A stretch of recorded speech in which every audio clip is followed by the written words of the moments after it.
or referential integrity.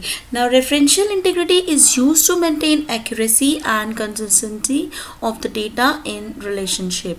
In base means जब हम open office की बात करते हैं तो we call this database as base. तो इसमें हमने आपको पहले भी बताया था कि जो प्राइमरी की है एक टेबल की वो दूसरे टेबल की फॉरेन की बन जाती है, ठीक है, and both the keys has to match. So there are three things which referential integrity is doing. First of all, it is adding records to a related table if there is no associated record available in the primary key table, then changing values in the primary key if any dependent records are present in the associated tables. तो ये काम नहीं होंगे, इस चीज़ को prevent करेगा referential integrity. Then deleting records from a primary table if it is not. For example, you see these tables, these are the two tables, one is primary table and other is the related table. Primary में जिसकी company ID है 1 और उसका company name है, और वो related table है जिसमें company ID 1, product ID and product name is given. So अगर तो हम रिलेटेड टेबल में 1 लेते हैं और उसका प्रोडक्ट आईफोन लेते हैं तो वो हमारा प्रोडक्ट ऐड हो जाएगा. वाई? बिकॉज वो हमारी जो की है, जो प्राइमरी की और फॉरेन की कंपनी आईडी दोनों टेबल्स की मैच हो रही है, तो हमारा आईफोन जो हमने एंट्री डाली है कंपनी की वो हमारा टिक हुआ है ना, it is being added.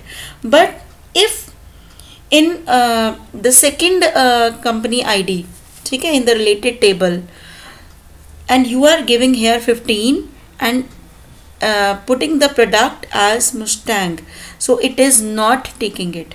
It is not taking it. So this is the benefit of the referential integrity. तो कोई ऐसा डेटा ऐड नहीं होगा जो दोनों टेबल्स में मैच नहीं हो रहा.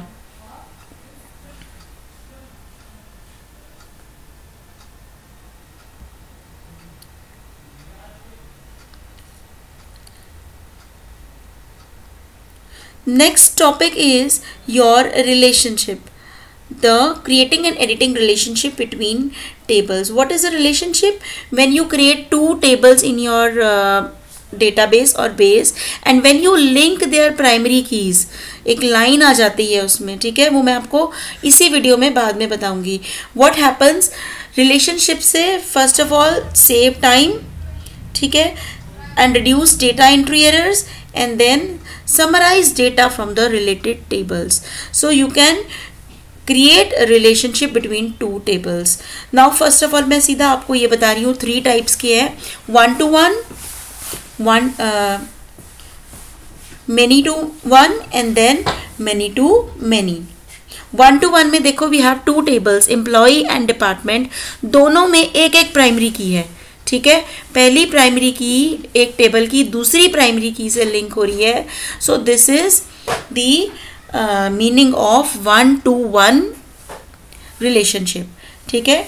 And the example which I have given you about the Aadhaar card and the Aadhaar card UID, one person can have only one Aadhaar card, example in a daily life. Then is one to many relationship. One to many relationship में table, एक table की में primary की होना चाहिए और दूसरे में कोई प्राइमरी की नहीं होगी, ठीक है. तो वो क्या होता है कि एक जो एम्प्लॉय आईडी है इसमें वो किसी के साथ भी लिंक कर सकता है, डिपार्टमेंट आईडी के साथ भी कर सकता है, डिपार्टमेंट नेम के साथ भी कर सकता है और लोकेशन के साथ भी कर सकता है. ये 1 to many हो गया. Third is many to many. Many to many में दोनों टेबल्स में कोई प्राइमरी की नहीं है, ठीक है, कोई भी फील्ड किसी भी उसके साथ लिंक हो सकती है. But practically in base it will create a problem in editing the records.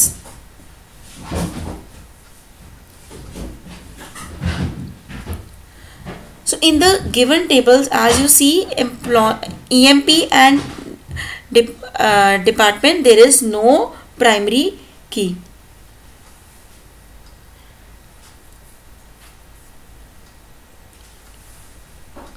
तो इसका ये ड्रॉबैक है, जब आप में मल्टीपल एंट्रीज होंगी तो इसमें थोड़ी सी प्रॉब्लम हो जाएगी, ठीक है। तो बस आपको इसकी बेसिकली डेफिनेशंस ही, आपको कंसेप्ट क्लियर होना चाहिए कि what is one to one, what is. Now I just tell you about the relationship. See, tools पे गए, रिलेशनशिप, ये हमारे टेबल्स हैं। कोई भी दो टेबल्स ले लो, ऐड ले लिया, एम्प्लॉय ले लिया, डिपार्टमेंट ले लिया।